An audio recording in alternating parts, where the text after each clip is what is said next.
दहेज लिया हो या नहीं, सलाखों के पीछे जाना तय। सुप्रीम कोर्ट ने कैसा रूल समझाया।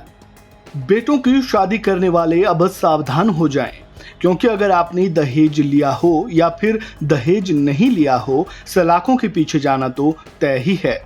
तो फिर क्या शादी ही नहीं की जाए? आखिर कानून में अब ऐसा क्या अमेंडमेंट हुआ है कि 498A को इतना सख्त बना दिया गया है कि ऐसा कहा जा रहा है। लेकिन जरा ठहरिए, शादी करने में कोई गुरेज नहीं है। दहेज मांगे तो जेल तय है, लेकिन दहेज नहीं मांगने वालों को जेल कैसे हो जाएगी, ये एक बड़ा सवाल है। दरअसल सुप्रीम कोर्ट ने एक केस की सुनवाई के दौरान इस टर्म को क्लियर किया है। सुप्रीम कोर्ट के 2 जजों की बेंच ने सुनवाई के दौरान दहेज को लेकर सख्त नियमों को पूरी तरह से बता दिया है। चलिए जानते हैं क्या है ये पूरा मामला। दरअसल सुप्रीम कोर्ट में एक केस पर सुनवाई चल रही थी। इस केस में सुप्रीम कोर्ट की 2 जजों की बेंच सुनवाई कर रही थी। इस बेंच में सुप्रीम कोर्ट के जज जस्टिस विक्रम नाथ और जस्टिस बी प्रसन्ना बराले शामिल रहे। सुप्रीम कोर्ट की बेंच ने सुनवाई के दौरान बताया कि सेक्शन 498A का उद्देश्य केवल दहेज को लेकर ही नहीं है।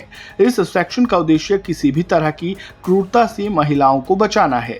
अगर किसी महिला के परिजनों से दहेज की मांग नहीं की जाती है, लेकिन महिला के साथ शारीरिक और मानसिक अत्याचार होते हैं, तब इस स्थिति में भी 498A के तहत एक्शन हो सकता है। इसके लिए सुप्रीम कोर्ट की बेंच ने 12 दिसंबर 2014 के एक आदेश का हवाला भी दिया, जिसमें ये कहा गया था कि 498A सेक्शन के तहत क्रूरता की परिभाषा बताने के लिए दहेज की मांग करना ही जरूरी नहीं है।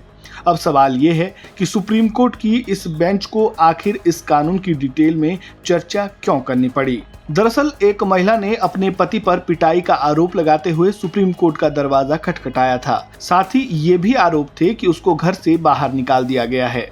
पीड़िता ने अपनी गुहार हाई कोर्ट में भी लगाई थी, लेकिन जब वहां से संतोषजनक नतीजा नहीं मिला, तब महिला सुप्रीम कोर्ट पहुंची थी, क्योंकि हाई कोर्ट में महिला के पति और सास ने अर्जी लगाई थी कि उन्होंने महिला से कभी भी दहेज की मांग नहीं की, जिसके बाद हाईकोर्ट ने महिला के ससुराल वालों के पक्ष में फैसला सुनाया था।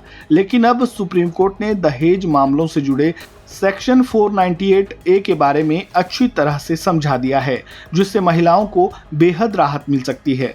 क्या आप सेक्शन 498A से जुड़े इस प्रावधान को जानते थे? कमेंट बॉक्स में जरूर लिखें। इस खबर में बस इतना ही। बाकी अपडेट्स के लिए जुड़े रहें वन इंडिया हिंदी के साथ। धन्यवाद।